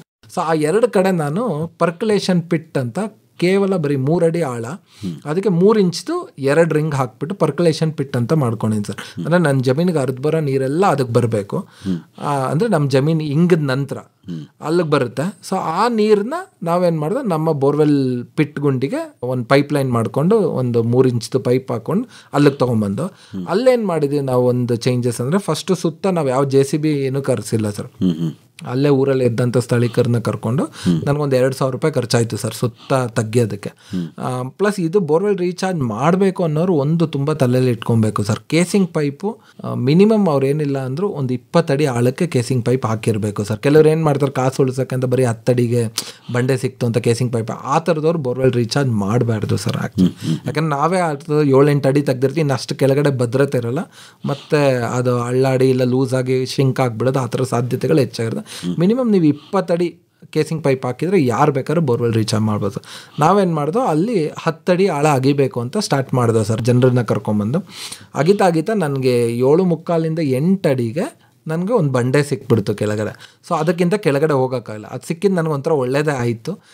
ಅಲ್ಲಿಗೆ ನಾನು ನಿಲ್ಲಿಸಿದೆ ಸರ್. ನಿಲ್ಲಿಸ್ಬಿಟ್ಟು ಅಲ್ಲೇನು ಮಾಡಿದೆ, ಸುತ್ತ ನೀಟಾಗಿ ಬಿಡಿಸ್ಕೊಂಡು ಇದೇನು ನಾವು ಕೇಸಿಂಗ್ ಪೈಪ್ ಹಾಕಿರ್ತೀವಲ್ಲ ಅದ್ರಲ್ಲಿ ತುಕ್ಕಿರಬಾರ್ದು ಸರ್ ನಾವು, ಯಾಕಂದ್ರೆ ಮತ್ತೆ ತುಕ್ಕಿಡ್ದು ಅದ್ರ ಸ್ಟ್ರೆಂತ್ ಕಳ್ಕೊಂಬಿಡುತ್ತೆ. ಅದಕ್ಕೆ ನೀಟಾಗಿ ಅದೆಲ್ಲ ಎಂಬ್ರಿ ಪೇಪರ್ ಹಾಕಿ ಪ್ರತಿಯೊಂದು ಉಜ್ಜಿ ಅದನ್ನು ಪೂರ್ತಿ ಏನು ತುಕ್ಕೇನಿತ್ತು ಅದನ್ನೆಲ್ಲ ತೆಗೆದು ಫಸ್ಟ್ ಒಂದು ಮೆಟಲ್ ಎನಾಮೆಲ್ ಹೊಡೆದು ಮತ್ತೆ ನೆಕ್ಸ್ಟ್ ತುಕ್ಕಿಡಿಬೇಕು. ಯಾಕೆ ನಾವು ಓಪನ್ ವೆಲ್ ಮಾಡ್ತಾ ಇರೋದು, ಸೊ ಗಾಳಿ ಯಾವಾಗ ಇದೆಲ್ಲ ಆಡುತ್ತೆ ಆಗ ತುಕ್ಕಿಡಿಯೋದು. ನಾನು ಸ್ವಲ್ಪ ಟೆಕ್ನಿಕಲ್ ಓದಿರೋದ್ರಿಂದ ಸೊ ಅದರಿಂದ ನಾನೇನು ಮಾಡಿದೆ, ನೀಟಾಗಿ ಎಲ್ಲ ತೆಗೆದು ಅಲ್ಲಿ ಪೂರ್ತಿ ಮಾಡಿಕೊಂಡೆ ಸರ್. ನೀಟಾಗೆಲ್ಲ ಮಾಡಿದೆ. ಫಸ್ಟ್ ಒಂದು ಎನಾಮೆಲ್ ಹೊಡ್ಕೊಂಡೆ. ಸೊ ಅದಾದ ನಂತರ ಡ್ರಿಲ್ಲಿಂಗ್ ಮಾಡಬೇಕು ಅದಕ್ಕೆ. ಬಟ್ ನಾನೇನು ಮಾಡಿಬಿಟ್ಟೆ, ಮೋಟ್ರ್ ತೆಗಿಲೇ ಇಲ್ಲ ಆಚೆ, ಅಷ್ಟು ಪೂರ್ತಿ ತೆಗೆಸ್ಬಿಟ್ಟಿದ್ದೆ. ಆಮೇಲೆ ಅನಿಸ್ತು ಮೋಟ್ರ್ ತೆಗೆದ್ಬಿಟ್ಟು ಡ್ರಿಲ್ ಮಾಡಬೇಕು, ಇಲ್ಲಾಂದ್ರೆ ಏನಾಗುತ್ತೆ, ಆ ವೈರ್ಗೆ ಹೋಗಿ ಡ್ರಿಲ್ ಬಿಟ್ಟು ಚುಚ್ಚಿ ಪಂಚರ್ ಆಗಿಬಿಟ್ರೆ ಕಷ್ಟ ಆಗಿಬಿಡುತ್ತೆ ಅಂತ ಅಂದ್ಬಿಟ್ಟು ನಾನೇನು ಮಾಡಿದೆ, ಸರಿ ಇನ್ನೇನಾದ್ರು ಈಸಿ ವೇ ಮಾಡೋದು, ಹೋಗಿ ಡ್ರಿಲ್ ಬಿಟ್ ಎಲ್ಲ ಕೇಳಿದೆ ಸರ್ ಅಂಗಡಿಯಲ್ಲೆಲ್ಲ. ಒಂದು ಮೆಟಲ್ಗೆ ಡ್ರಿಲ್ ಬಿಟ್ಟು 800-900 ರೂಪಾಯಿ ಅಂತ ಹೇಳಿದ್ರು. ಅಯ್ಯೋ 800-900 ರೂಪಾಯಿ ಸ್ವಲ್ಪ ಕಾಸ್ಟ್ಲಿ ಆಗಿಬಿಡುತ್ತೆ, ಇನ್ನೇನೋ ಕಮ್ಮಿಯಾಗಿ ಹುಡುಕ್ಬೇಕು ಅಂತ ಹಿಂಗೆ ಯೋಚನೆ ಮಾಡ್ತಾಯಿದ್ದೆ. ಸರಿ ಬರಬೇಕಾದ್ರೆ ಒಬ್ರು ಯಾರೋ ಶೀಟಿಗೆ ಡ್ರಿಲ್ ಹೊಡಿತಾಯಿದ್ರು, ಈ ಮನೆ ಹತ್ರ ಎಲ್ಲ ಶೀಟ್ ಹಾಕ್ತಾರಲ್ಲ ಸರ್, ಅದಕ್ಕೆ ಆ ಡ್ರಿಲ್ ಬಿಟ್ಟು ತೊಗೊಂಡು ಇದು ಚೆನ್ನಾಗಿದೆಲ್ಲ ಯಾಕೆ ಇದ್ರಲ್ಲಿ ಟ್ರೈ ಮಾಡಬೇಡ್ದು ಅಂತ ಒಬ್ಬರು ಫ್ಯಾಬ್ರಿಕೇಟ್ರ್ ಮಾಡೋರು ಇದ್ದರು. ಸರಿ ಅವ್ರ ಹತ್ರ ಹೋದೆ, ಇದ್ರಲ್ಲಿ ಮಾಡ್ಬೋದಲ್ಲ ಅಂತ. ಅವ್ರು ಹ್ಞೂ ಸರ್ ಟ್ರೈ ಮಾಡೋದ ಅಂತ ಹೇಳಿದ್ರು. ಸರಿ ಅಂತ ಅದ್ರಲ್ಲಿ ಡ್ರಿಲ್ ಮಾಡೋದು. ಅದು ಇರೋದೇ ಇಷ್ಟೇ ಸರ್, 3/4 ಇಂಚು. ನೀವು ಎಷ್ಟೇ ಜೋರಾಗಿ ತಳ್ಳಿದ್ರು ಹೋಗಿ ಪೈಪ್ಗೂ ಟಚ್ ಆಗಲ್ಲ, ವೈರ್ಗೂ ಟಚ್ ಆಗಲ್ಲ. ಕೇವಲ ₹1.10 ಸರ್, ಅದು ಒಳ್ಳೆ ಕ್ವಾಲಿಟಿ ಇದಾದರೆ ಬಿಟ್ಟು. ನಾನು 15 ತಂದಿದ್ದೆ ಸರ್. ಎಷ್ಟು ಅರೌಂಡ್ 384 ರಂಧ್ರಗಳು ಹಾಕಿದ್ದೀನಿ ಅಂದ್ರಲ್ಲೇ, 386 ಹೋಲ್ ಹಾಕಿದ್ದೀನಿ. ಕೇವಲ ನನಗೆ 5 ಡ್ರಿಲ್ ಬಿಟ್ಟಲ್ಲಿ ಆಯ್ತು ಸರ್, ಅದು ಬೋಲ್ಟಲ್ಲಿ. ಅಂದರೆ ಕೇವಲ ₹6 ಡ್ರಿಲ್ ಬಿಟ್ ಕೆಲಸ ಮುಗೀತು. ಪ್ಲಸ್ ನೀವು ಅದೇ ಡ್ರಿಲ್ ಬಿಟ್ ಉಪಯೋಗಿಸ್ರೆ ಮತ್ತು ಇನ್ನೊಬ್ಬನ ಕರ್ಕೊಬೇಕು, ನೀರು ಹಾಕು, ಅದು ಬಿಸಿ ಆಗಿಬಿಡುತ್ತೆ, ಡ್ರಿಲ್ ಬಿಟ್ ಹೊಡೆದೋಗುತ್ತೆ ಅಂತ. ಅಪ್ಪಿತಪ್ಪಿ ಡ್ರಿಲ್ ಬಿಟ್ ಹೊಡೆದೋಯ್ತು ಒಳಗಡೆ ಅಂದರೆ ಮತ್ತೆ ನೀವು ಮೋಟ್ರ್ ಎತ್ತಕ್ಕಾಗಲ್ಲ, ಕಟ್ ಮಾಡಬೇಕು. ಸೊ ಅದಕ್ಕೆ ಈ ಐಡಿಯಾ ಯಾಕೆ ಉಪಯೋಗಿಸ್ಬೋ, ಇದೊಂದಷ್ಟು ಲೋ ಕಾಸ್ಟ್. ಅದನ್ನೊಂದು ಮಾಡಿಕೊಂಡು ಅರೌಂಡ್ 386 ಹೋಲ್ಗಳು ಹಾಕ್ಕೊಂಡೆ ಸರ್. ಇದು ಮಾಡಬೇಕಾದ್ರೆ ನಾನು ಇನ್ನೊಂದೇನು ತುಂಬ ಮುಖ್ಯವಾಗಿ ಯೋಚನೆ ಮಾಡಿದೆ ಅಂದರೆ, ಕೆಳಗಡೆ ಯಾವಾಗಲೂ 1 ಅಡಿ ಸ್ವಲ್ಪ ಏನೋ ಶಿಲ್ಟ್ ಥರ ನಿಲ್ಲಿ, ನಾವು ಕ್ಲೀನ್ ಮಾಡ್ಕೊಳಕ್ಕೆ ಈಸಿ ಆಗುತ್ತೆ ಅಂದ್ಬಿಟ್ಟು ನನಗೆಲ್ಲಿ ಬಂಡೆ ಸಿಕ್ತಲ್ಲ ಸರ್, ಅಲ್ಲಿಂದ ಮೇಲ್ಗಡೆ 1 ಅಡಿ ಆದಮೇಲಿಂದ ಡ್ರಿಲ್ ಮಾಡೋಕ್ಕೆ ಸ್ಟಾರ್ಟ್ ಮಾಡಿದೆ. ಅಪ್ ಟು ನನ್ನ ಎದೆ ಹೈಟ್ವರೆಗೂ ನಾನು ನಿಂತ್ಕೊಂಡ್ರೆ ಅಷ್ಟು ಹೈಟ್ವರೆಗೂ ಡ್ರಿಲ್ ಮಾಡಿದ್ದೀನಿ ಸರ್. ಹಿಂಗೆ ಒಂದು ಡ್ರಿಲ್ ಮಾಡೋದು, 4 ಬೆರಳು ಇಡೋದು, ಅದ್ರ ಪಕ್ಕದಲ್ಲಿ ಒಂದು ಡ್ರಿಲ್ ಮಾಡೋದು, ಮತ್ತೊಂದು ಡ್ರಿಲ್ ಮಾಡೋದು, 4 ಬೆರಳು ಇಡೋದು, ಆ ಥರ ಸುತ್ತ ಒಂದಷ್ಟು ರಂಧ್ರಗಳನ್ನ ಮಾಡ್ಕೊಂಡು 386 ರಂಧ್ರಗಳು ಮಾಡಿದೆ. ಅದಾದ ನಂತರ ಮತ್ತೆ ಅದಕ್ಕೆ ನೀಟಾಗಿ ಒಂದಷ್ಟು ಮೆಟಲ್ ಪೇಂಟ್ ತೊಗೊಂಡು ನೀಟಾಗಿ ಆ ರಂಧ್ರಗಳಲ್ಲೂ ತುಕ್ಕಿಡಿಬಾರ್ದಲ್ಲ ಸರ್, ಅದಕ್ಕೆಲ್ಲ ನೀಟಾಗಿ ಒಂದು ನಾವು ಕಿವಿ ಕ್ಲೀನ್ ಮಾಡೋ ಒಂದು ಬಡ್ಸ್ ಬರುತ್ತಲ್ಲ, ಸೊ ಅದರಲ್ಲಿ ನೀಟಾಗಿ ಆ ರಂಧ್ರಕ್ಕೆಲ್ಲ ಪೇಂಟ್ನ ಫಿಲ್ ಮಾಡಿ, ಸೊ ಅದು ಮಾಡಿಟ್ಮೇಲೆ ಆಕ್ವಾ ಮೆಶ್ಶು ಮತ್ತು HDPE ಮೆಶ್ ಅಂತ ಸಿಕ್ಕುತ್ತೆ ಸರ್. ಅದು ಬೆಂಗಳೂರು ಅಲ್ಲಿ ಇಲ್ಲಿ ಎಲ್ಲ ತರಿಸ್ಬೇಕು ಅಂದರು. ಸರಿ ಯಾಕೆ ನಮ್ಮ ಅಶೋಕಪುರ ರೋಡಲ್ಲಿ ಹುಡುಕ್ಬಾರ್ದು ಅಂತ ಒಂದು ಸತಿ ಫುಲ್ ಹುಡ್ಕೊಂಬಂದೆ ಸರ್. ಅಲ್ಲಿನ ಕಡೆ ಸಿಕ್ತು. ಸರಿ ಅಲ್ಲಿಂದ ತೊಗೊಂಡೋಗಿ ಎಲ್ಲ ಹಾಕಿ ನೀಟಾಗಿ ಒಂದು 100 GSMದು ನಾವು ಮುಳ್ತಂತಿಗೆ ಹಾಕೋಕ್ಕೆ ಅಂತ ಒಂದು 100 GSM ವೈರ್ಗಳು ತಂದಿದ್ದು. ಸೊ ಅದನ್ನೇ ನೀಟಾಗಿ ಒಂಥರ ಸುಂಡ್ರಿಸ್ಬಿಟ್ಟು ನೀಟಾಗಿ ಸುತ್ತಬಿಟ್ಟು ಅದಷ್ಟು ರೆಡಿ ಮಾಡಿದೆ ಸರ್. ಅದಾದಮೇಲೆ ಇನ್ನೊಂದು ಕಡೆ ಅನಿಸ್ತು, ಓಕೆ ಸರಿ ನನಗಂತೂ ಇಲ್ಲಿ ಬಂಡೆ ಸಿಕ್ಕಿದೆ, ಬಂಡೆ ಸಿಕ್ದಿಲ್ದವ್ರಿಗೆ ಏನು ಮಾಡ್ತಾರೆ ಅವರು. ಸೊ ಅದಕ್ಕೆ ಏನಾದ್ರು ಒಂದು ಐಡಿಯಾ ಮಾಡಬೇಕು ಅಂದರೆ ಕೆಳಗಡೆ ಒಂದು ಕ್ಲ್ಯಾಂಪ್ ಹಾಕಬೇಕು ಅಂತ ಹೇಳಿದರು ಯಾರು, ಪ್ರೇಮಾನಂದ್ ಸರ್ ಅವರು. ನಾನು ಕ್ಲ್ಯಾಂಪ್ ಹುಡುಕ್ದು, ಎಲ್ಲೂ ಕ್ಲ್ಯಾಂಪ್ ಸಿಕ್ಕಲಿಲ್ಲ. ಸರಿ ಕ್ಲ್ಯಾಂಪ್ ಬದಲು ಇನ್ನೇನು ಮಾಡ್ಬೋದು ಅಂದರೆ ಅಲ್ಲಿ 2 ಆ್ಯಂಗಲ್ ಇಟ್ಬಿಟ್ಟು ನೀಟಾಗಿ 2 ಟಾಕ ಹಾಕಿಸಿ ವೆಲ್ಡ್ ಮಾಡಿಸ್ಬಿಟ್ಟೆ ಸರ್. ಸೊ ಕ್ಲ್ಯಾಂಪ್ ಆದಂಗೂ ಆಯಿತು, ಅದು ಸೇಫ್ಟಿಯಾಗಿ ನಿಂತಂಗೂ ಆಯಿತು ಅಂತ.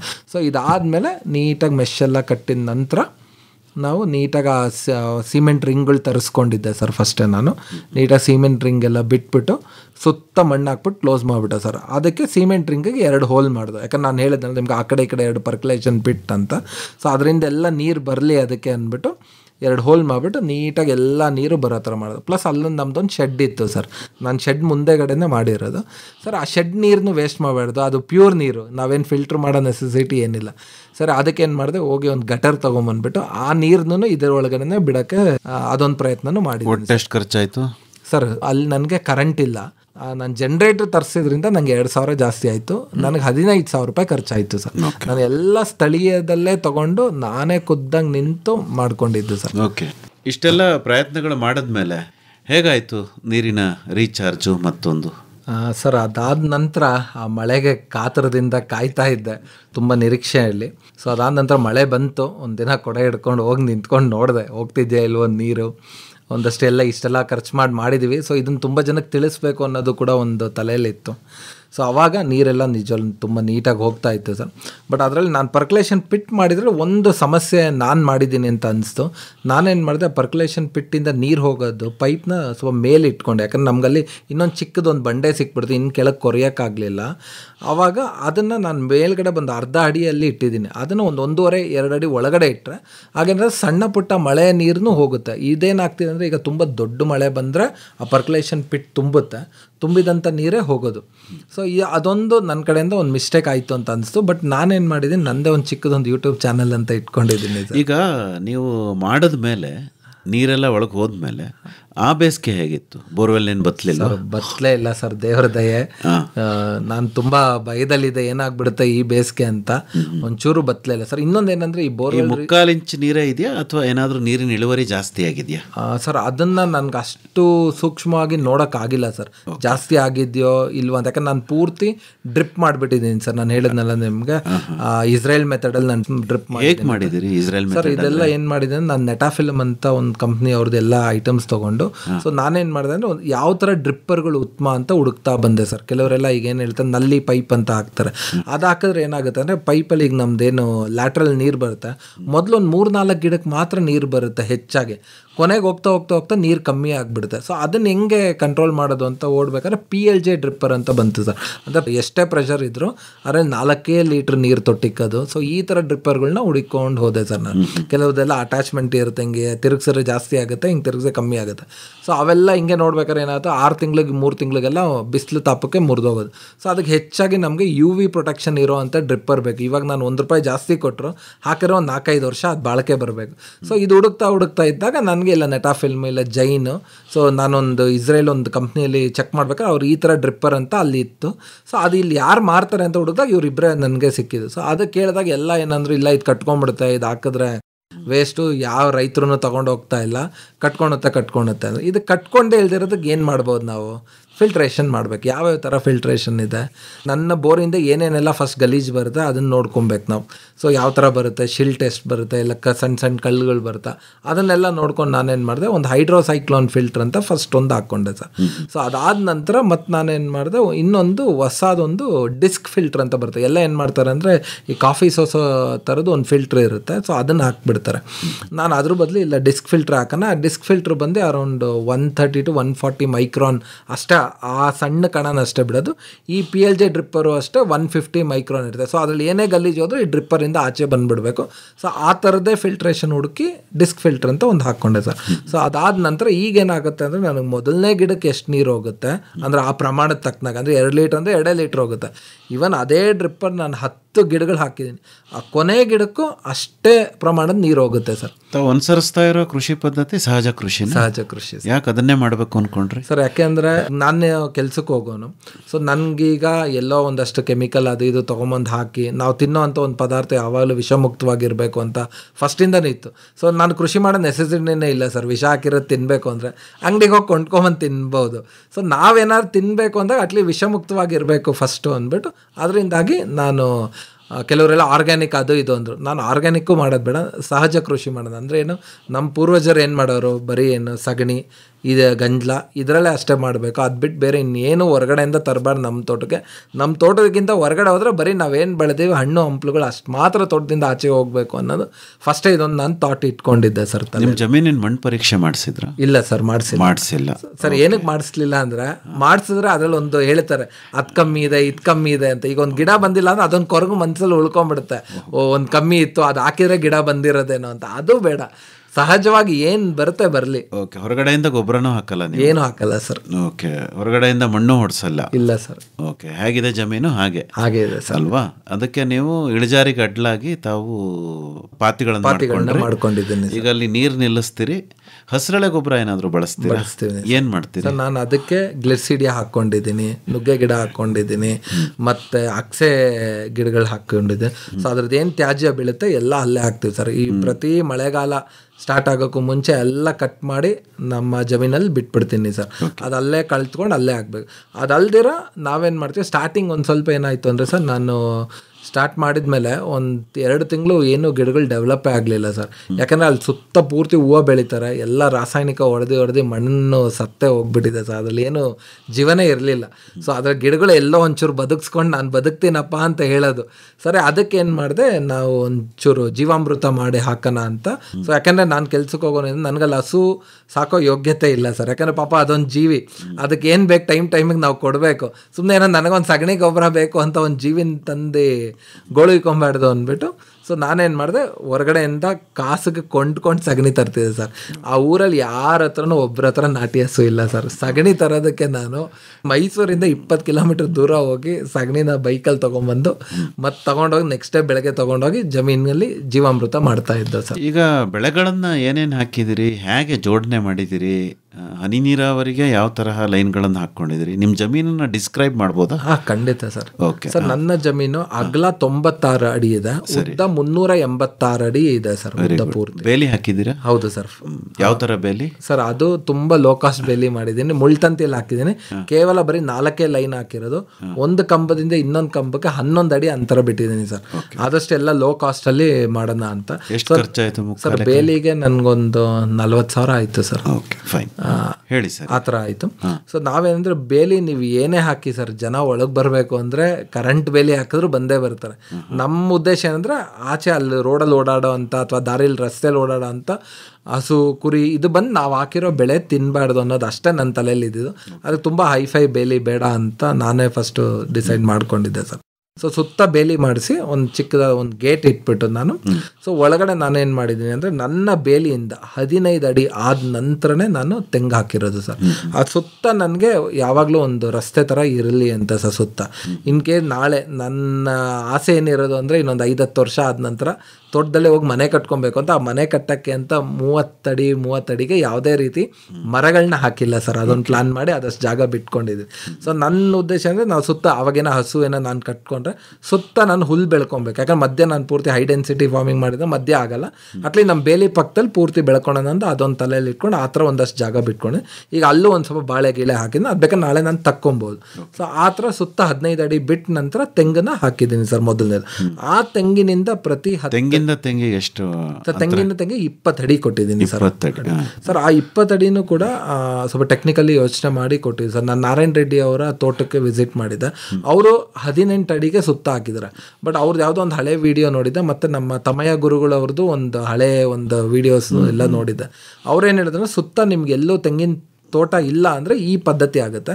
ಈ ಪದ್ಧತಿ ಮಾಡಬೇಕು ಅಂದರೆ ಪೂರ್ವಕ್ಕೆ ತಗ್ಗಿರಬೇಕು, ಪಶ್ಚಿಮಕ್ಕೆ ಹೈಟ್ ಇರಬೇಕು ಅಂತ ಹೇಳಿದ್ರು. ಸೊ ನಮ್ಮ ಜಮೀನು ಹಂಗೆ ಇತ್ತು. ಸೊ ಪೂರ್ವಕ್ಕೆ ತಗ್ಗು, ಪಶ್ಚಿಮಕ್ಕೆ ಹೈಟ್ ಇತ್ತು.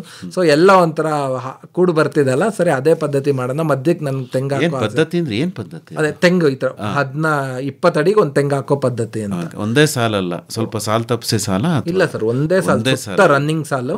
ನಮ್ಮ ಜಮೀನು ಸುತ್ತನೂ ಯಾವ ತಳಿ ತೆಂಗು ಹಾಕಿರತ್ತ ಸರ್? ಅಲ್ಲೇ ಆ ಊರಿಂದ ಮುಂದೆ ಇರೋಂಥ ಒಂದು ಊರಲ್ಲಿ ಅಲ್ಲಿಂದ ಲೋಕಲ್ ತಳಿ ತಗೊಂಬಂದು ನಾನು ಹಾಕಿ. ಎಷ್ಟು ತೆಂಗು ಹಾಕಿದ್ದೀನಿ ಅಂದ್ರೆ ಸರ್? 38 ತೆಂಗು ಹಾಕಿದೆ. 38 ತೆಂಗು ಹಿಡಿತಾ?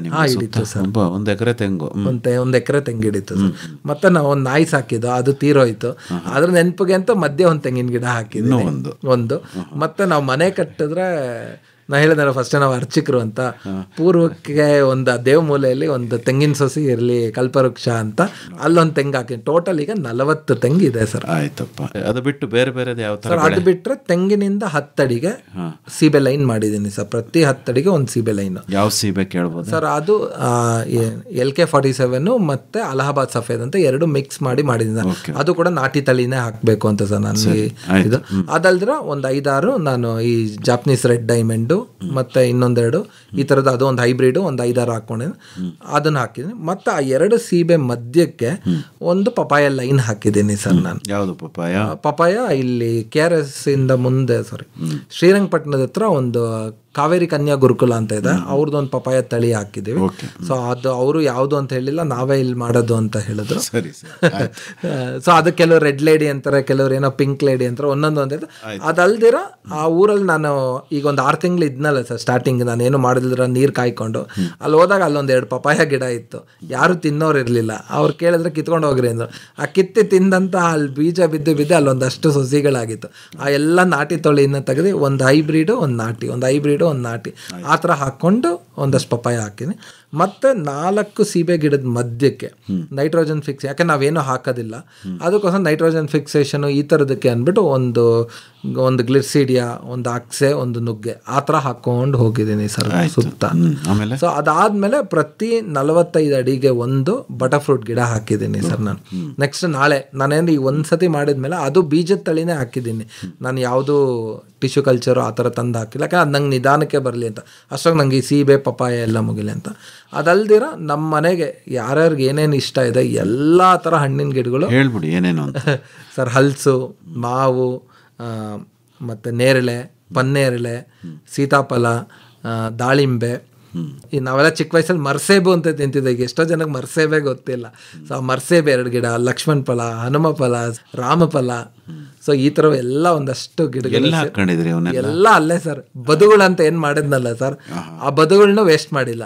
ಆ ಬದುಗಳಲ್ಲಿ ಒಂದೊಂದು ಗಿಡಗಳನ್ನ ಹಾಕ್ಕೊಂಡು ಬಂದಿದ್ದೀನಿ. ಸೊ ಆ ಥರ ಮಾಡ್ಕೊಂಡು ಅದೊಂದು 45 ಗಿಡಗಳನ್ನ ಹಾಕಿದ್ದೀನಿ ಸರ್. ಓಕೆ. ಕಳೆ ಎಲ್ಲ ಬಂದರೆ ನಿರ್ವಹಣೆ ಹೇಗೆ ಸರ್? ಕಳೆನೇ ನನಗೆ ಇನ್ನೊಂದು ಬೆಳೆ ಸರ್. ಅಲ್ಲ ಆಯಿತು, ಏನು ಮಾಡ್ತೀರಾ ಅಂತ ಹಾಗೆ ಬೆಳೆಯಕ್ಕೆ ಹಾಗೆ ಬಿಟ್ಬಿಡ್ತೀನಿ ಸರ್. ಕತ್ತರಿಸ್ಬಿಟ್ಟು ಅದನ್ನು ಮಲ್ಚ್ ಮಾಡ್ತೀರಾ ಸರ್? ನಾನೇನು ಮಾಡ್ತೀನಿ ಅಂದರೆ ಈ ಮಳೆಗಾಲಕ್ಕೂ ಮುಂಚೆವರೆಗೂ ಬಿಟ್ಬಿಡ್ತೀನಿ ಸರ್. ಬೇಸಿಗೆಯಲ್ಲಿ ನಾನು ಏನು ಮುಟ್ಟಕ್ಕೆ ಹೋಗಲ್ಲ. ಅಪ್ ಟು ನನ್ನ ಸೊಂಟಕ್ಕೆ ಬರೋವರೆಗೂ ಬಿಟ್ಬಿಟ್ಟಿರ್ತೀನಿ ಸರ್. ಸೊಂಟಕ್ಕಿಂತ ತುಂಬ ಮೇಲ್ ಬಂತು, ನನಗೆ ಹೋಗೋಕ್ಕಾಗಲ್ಲ, ಸೀಬೆ ಕೀಳೋಕ್ಕಾಗಲ್ಲ ಅನ್ನೋ ಕಡೆ ಬ್ರಷ್ ಕಟ್ರಲ್ಲಿ ನಾನು ಹೊಡ್ಕೊಂಡು ಬರ್ತೀನಿ ಸರ್. ಮತ್ತು ಈ ಮಳೆಗಾಲ ಸ್ಟಾರ್ಟ್ ಆಗೋಕ್ಕೂ ಮುಂಚೆ ನಮ್ಮ ಏನು ಕಾಲು ಕೀಳೋವರೆಗೂ ಆ ಲೆವೆಲ್ವರೆಗೂ ಕಟ್ ಮಾಡ್ತೀನಿ ಸರ್. ಭೂಮಿ ಕಾಣೋದೇ ಇಲ್ಲ ನಮಗೆ, ಯಾವಾಗಲೂ ಸದಾಕಾಲ ಒಂದಷ್ಟು ಕಳೆ ಏನಾರು ಇರುತ್ತೆ, ಆ ಲೆವೆಲ್ ಕಟ್ ಮಾಡಿ ಅಲ್ಲೇ ಬಿಟ್ಬಿಡ್ತೀನಿ ಸರ್. ಈ ಮಳೆಗೆ ಕೊಳತಿ ಅದೆಲ್ಲ ಅಲ್ಲೇ ಒಂಥರ ಗೊಬ್ಬರ ಥರ ಆಗುತ್ತೆ. ಮತ್ತು ಮಳೆಗಾಲ ಮುಗೀತಿದ್ದಂಗೆ ನಾನೇನು ಮಾಡ್ತೀನಿ, ಒಂದಷ್ಟು ಧಾನ್ಯಗಳನ್ನ ಸುಮ್ಮನೆ ಚೆಲ್ಕೊಂಬಂದ್ಬಿಡ್ತೀನಿ ಸರ್. ಯಾವ್ಯಾವ ಚೆಲ್ತೀರಿ ಸರ್? ಅಪ್ಸೆಣಬೆ, ಸೆಣಬು, ಕಳೆಬೀಜ, ಎಲ್ಲ ಥರ ಸಾಂಬಾರು ಪದಾರ್ಥಗಳು ಪ್ರತಿಯೊಂದೆಲ್ಲ ಮಿಕ್ಸ್ ಮಾಡಿ ಒಂದು 40 kg ಆಗೋಷ್ಟು ಎಲ್ಲ ಮಿಕ್ಸ್ ಮಾಡಿ ಚೆಲ್ತೀನಿ. ಯಾಕಂದ್ರೆ ನಾನು 40 kg ಚೆಲ್ಲೋದು ನನಗೆ ಗೊತ್ತು, ಒಂದು 10 kgನೇ ಜರ್ಮಿನೇಟ್ ಆಗೋದು. ಯಾಕಂದ್ರೆ ನಾವೇನು ಹೂಳೆಲ್ಲ ಮಾಡಲ್ಲ, ಏನು ಮಾಡಲ್ಲ. ಸೊ ನೆನ್ಸ್ಬಿಟ್ಟು ಒಂದಿನ ಚೆಲ್ಬಿಡ್ತೀನಿ ಸರ್. ನಾನು ಒಂದು ಹುಲಿ ಹೋಗ್ರು ಅಂತ ಅದಕ್ಕೆ ಹೆಸರು ಇಟ್ಕೊಂಡಿದ್ದೀನಿ. ಅದ್ರಲ್ಲಿ ಒಂದು ಕಡೆ ಸುಮ್ಮನೆ ಹಿಂಗೆ ಕೆರ್ಕೊಂಡು ಬರ್ತೀನಿ, ಕೆರೆದ್ಬಿಟ್ಟು ಅದ್ರ ಮೇಲೆ ಸುಮ್ಮನೆ ಹಿಂಗೆ ಚೆಲ್ಕೊಂಡ್ ಬಂದ್ಬಿಡ್ತೀನಿ ಸರ್. ನೀವು ಜಮೀನು ಖರೀದಿ ಮಾಡಿದ್ದು ಯಾವ ಇಸ್ವಿನಲ್ಲಿ ಸರ್? 2022ರಲ್ಲಿ ಸರ್. 2022, ಸುಮಾರು ಒಂದು 3 ವರ್ಷದ ಪ್ರಯೋಗ ಸರ್. ಹೇಗಿದೆ? ಮಣ್ಣೇನಾದ್ರು ಪರಿವರ್ತನೆ ಆಗಿದೆ ಅನ್ಸುತ್ತಾ ಸರ್? ಏನಾದ್ರು ಬದಲಾವಣೆ ನೋಡ್ತಾ ಇದ್ದೀರಾ? ಖಂಡಿತ ಆಗಿದೆ ಸರ್, ತುಂಬಾ ಬದಲಾವಣೆ ಆಗಿದೆ. ಏನೇನು ಬದಲಾವಣೆ ಗಮನಿಸಿದ್ರಿ? ಈಗ ಫಸ್ಟ್ ಏನಾಗೋದು ಅಂದ್ರೆ, ನಾನು ಗಿಡ ಹಾಕಿದ್ರೆ ಆ ಗಿಡ ಒಂದು ಸ್ವಲ್ಪ ಬೆಳೆಯೋದಕ್ಕೆ ಫಸ್ಟ್ ನಾನು ಬಾಳೆ ಅಂತ ಒಂದು ನೆಟ್ರೆ ಒಂದು ನಮ್ಮ ಸೊಂಟದ ಹೈಟ್ ಬರೋದಕ್ಕೆ 6 ತಿಂಗಳು 7 ತಿಂಗಳು ಆಗೋದು ಸರ್. ಈಗ 3 ತಿಂಗಳಿಗೆ ಆ ಹೈಟ್ ಬರ್ತಿದೆ. ಸೊ ನಾನು ಅದನ್ನ ಪರಿವರ್ತನೆ ಅಂತ ಅನ್ಕೊಂತೀನಿ, ಯಾಕೆ ನಾನೇನು ಪರೀಕ್ಷೆ ಏನು ಮಾಡಿಸಲ್ಲ ಸರ್. ಅದರಿಂದಾಗಿ.